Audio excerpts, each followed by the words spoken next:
Parker Pastorello punting for the Demons. Kind of unusual that you'd spotlight a punter, but you're having an unusually good year, in fact, a historic good year, threatening the school single-season record for punting average and being a weapon for the Demons. Parker, how has your performance this year improved so much? I think I have a lot of credit for our strength and conditioning staff. We kind of started really early this year, pushing us in the end of January and going all through the summertime. And just with the whole staff really coming collectively and the whole team being together, I think pushed every single one of us. Me individually, I think they came up with specific workouts to build my leg strength, and I think that helped a lot this year.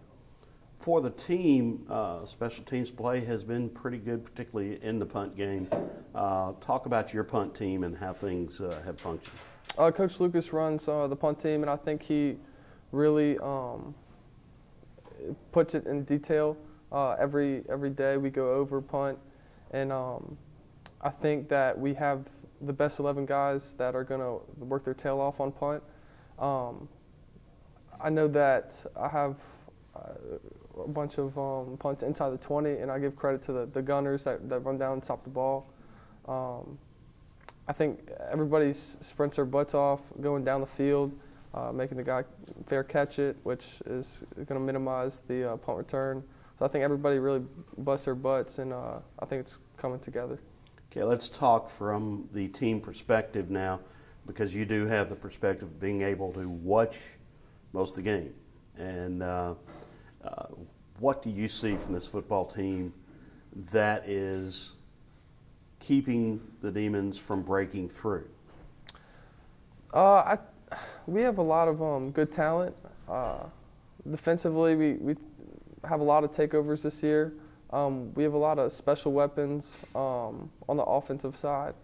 I think that Coach has gone over it the whole year. Our mentality has to switch from, in the second half, that we may lose to we're going to win the game. And I think that that's the shape that we've been heading towards. I think as soon as we realize that we can win these games against these big schools, and we have the mentality of we're just not gonna lose, then I think that's gonna put us over the hump. All right, from a mentality perspective, it's been a tough stretch. 3 straight games against ranked teams, 4 straight defeats after an encouraging start. Mm-hmm. How's team morale? Everybody's pretty uplifting still. I think we talked about it yesterday, actually.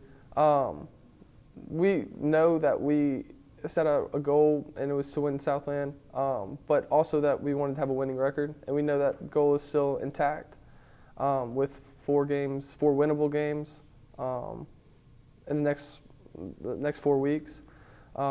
So I think that with all being said and going through that stretch, a disappointing stretch, I think that if we can